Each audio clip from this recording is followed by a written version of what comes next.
what we're saying then, it's an absolute beautiful day out here. Today I want to talk about how walking backwards should be the first step for anyone trying to get out of knee pain. There was an article written by Brian Ziegler, absolute gem. He's an ATG coach, but he's also a physiotherapist helping people with really, really banged up knees.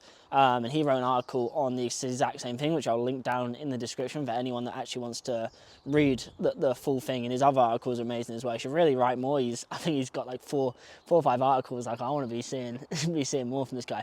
So what I want to talk about, if you look at the normal gait cycle, right? So normal gait cycle pretty much just means when you're walking forward. So your hamstrings, calves and glutes are the main areas working when we're walking forward. You turn that to then thinking about knee pain of like, we see that people with osteoarthritis, with knee pain, the less strong their quads are, the less activated their quads can be, the more knee pain they have. And when we think about them backwards walking, this is more quad activation. You're literally, every single step is like a shock absorber, getting nutrients to the knee, building strength in the knee. Whereas when you're walking forward, and there's this massive thing of 10,000 steps a day, walking forward, but then we don't even balance that out. If you look at cultures in China, it's wisdom passed down for the years that they literally walk backwards to prevent osteoarthritis in elderly. They've literally been doing this, and I think they have something like one of the lowest countries of knee replacements in elderly and osteoarthritis. And it's one because of this, and the other one is like they're just sitting in deep squats all day. Those are going to be two main things. So we'll walk through why this is so good. So obviously I've just said there that the more quad size and activation we have, the less knee pain we're going to have. And it's also shown that the more knee pain we have, the less quad size and activation there is. So it's heavily correlated, right?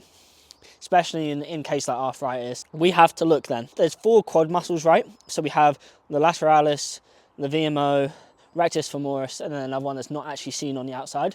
You can't really see it too much. And then, but the VMO is the closest to the knee, and that's actually the one that's most closely linked to knee health, knee pain. If you look after a knee surgery, or if you look after someone that's coming off a major knee injury, the first muscle to go is that VMO, because we're not putting any pressure on the knee. So a few things to think about here then. Backward step. First thing you look is knee is over toe. That then means, as we know in the study that came out in 1978, that there's more pressure on the knee when it goes over the toe. That's one. Second thing we know then is the VMO is the first muscle that contracts out of the quads when the knee is under pressure. Second thing we know. The third thing we know is then a proportionally larger VMO compared to the vastus lateralis means less stress on the knee, less knee pain, and better patellar tracking. So a bunch of benefits there. So by walking backwards, we're getting this activation of the VMO, activation of the quads. You'll find in people with any kind of knee injury, whether it be tendinopathy, let's just talk about tendinopathy for a sec. When people have patellar tendinopathy, they find that their muscle can't contract in the quads. Like, we see that over and over and over again. Same with, like, you look at any kind of knee injury really. There is some that come from the back, there's some that come from the hips, there's some come from the ankles. We look at everything as a whole, but step number 1 is looking at the quads, looking at the knees. We're literally strengthening that knee over the toe, but in the gentlest way possible, right? So we're strengthening that VMO, we're increasing quad activation. The short range effect of walking backwards means that we can get so many reps in a day. You can do this 1, 2, 3 times a day, 10, 15 minutes walking backwards, and you're gonna start to get a quad pump after the last 5. You just literally start with small steps if it hurts, but we really wanna be over time thinking about how far can we get that knee over the toe, that foot behind the toe, pushing through the toe and extending through the quad, and that's going to be building the quad strength. So literally first thing to do, like I wake up in the morning, 10 minutes of walking backwards. I start slow, then we're starting to move the arms, and then we build up to a bit of a pace. But even if you just do the walking backwards to start with, it's amazing. You're literally going to get that activation of the knees. Like, we've literally had people have tendinopathy for ages and ages and ages, for years, comes back multiple times. The first time that they do that backwards walking, they feel their quads activate for the first time in a long time.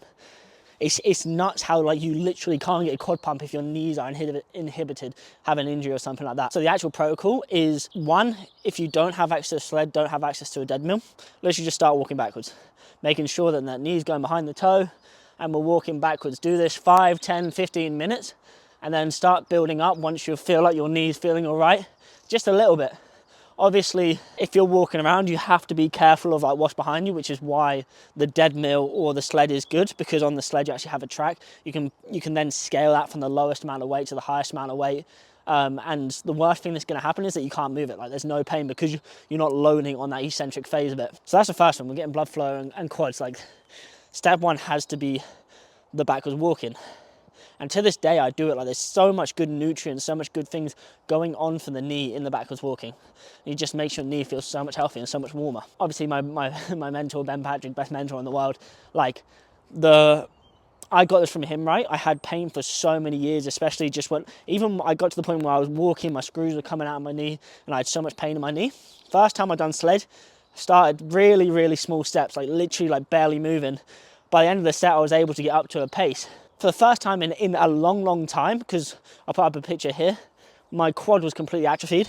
I had a quad pump for the first time in years and my knee pain started to relieve for the first time in years. So it gave me hope. It's like that first step of hope. Absolute game changer. First step of healing your knees comes from our rejuvenation series inside of our system that we use now, is that backwards walking. We want to build up to the point where we can start sledding, and then we want to sled 5 times a week once we start getting into that higher levels. But to start with, easy protocol, twice a day, once in the morning, once in the evening. Go for a 10-15 minute walk backwards. Gonna bring loads of nutrients to your knee, gonna bring your quads back to life, loads of good stuff. So I'm actually gonna get mine in now before we do a little power clean session. So yeah, hope this helps. If you do want to work with us, link in the top of the description, and I'll leave that link to the article in the description as well, so you can have a further study of this. I just thought I'd bring this information to you.